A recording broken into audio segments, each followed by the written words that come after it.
recherche publique à la création d'entreprises privées. C'est l'objet de l'incubateur interuniversitaire de Marseille. Scientifiques et industriels étaient réunis aujourd'hui. Et à la veille de la journée mondiale de lutte contre le sida, nous verrons que le dépistage rapide est désormais utilisé pour mieux lutter contre la maladie. Chercheurs et scientifiques à la rencontre du public et des industriels. Cela se passait aujourd'hui à Château-Gombert dans le 13e arrondissement de Marseille.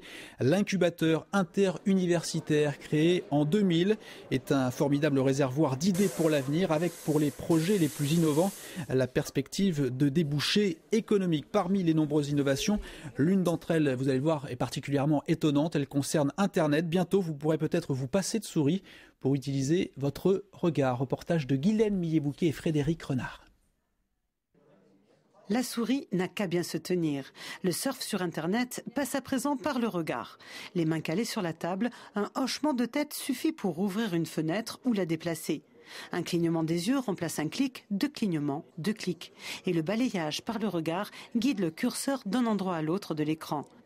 Une belle invention en devenir, signée Philippe Guillemont du CNRS et Nora Habib de l'université. Durant cette journée organisée par l'incubateur interuniversitaire, les deux chercheurs espèrent trouver des financements pour développer ce premier prototype. Plusieurs marchés pourront alors s'ouvrir à eux. En premier lieu, le marché du handicap, mais évidemment, on a aussi le marché du jeu vidéo, qui est un énorme marché.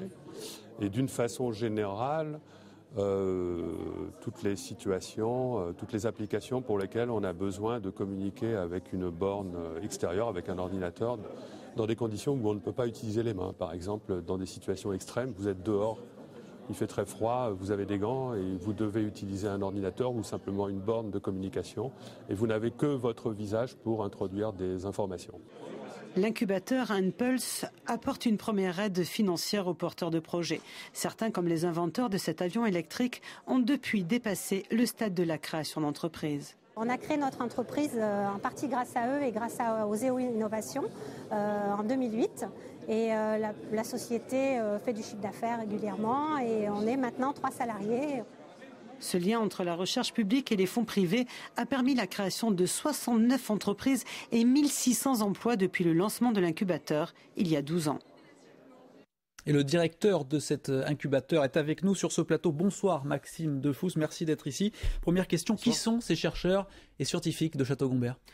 Plus globalement, ce sont des chercheurs qui sont issus en fait des universités de la région et puis d'un grand nombre d'organismes de recherche comme l'ONERA, le CNRS, l'IRD, on l'évoquait tout à l'heure.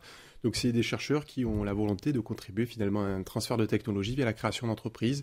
Et c'est issu en fait d'une loi, la loi sur l'innovation de 99, qui permet en fait finalement à tous les chercheurs et à cette belle communauté scientifique de développer en fait tout simplement des entreprises à partir de leurs travaux de recherche. Alors expliquez-nous concrètement justement quel est le principe de cet incubateur. Vous accompagnez les scientifiques pour avoir des débouchés économiques. Tout à fait, assez simplement, si vous voulez, l'objectif de l'incubation, comme on emploie ce terme-là, c'est finalement de pouvoir accompagner ces créateurs d'entreprises, ces chercheurs finalement qui se lancent dans la création d'entreprises, dans le cadre en fait d'un accompagnement qui va durer 2 ans, dans lequel on va pouvoir les aider à mettre en place des éléments financiers, des business plans et aussi un financement, on l'évoquait tout à l'heure, dans le cadre on va pouvoir les aider à financer un certain nombre d'études de marché, d'études de faisabilité technique, afin de passer en fait de l'idée au projet, du projet à l'entreprise. L'objectif pour nous, c'est, si vous voulez, de faire en sorte que des entreprises, de belles startups se créent en région, afin de finalement créer de l'emploi et de la valeur en région. Alors justement, comment se situe la région Provence-Alpes-Côte d'Azur dans ce domaine ?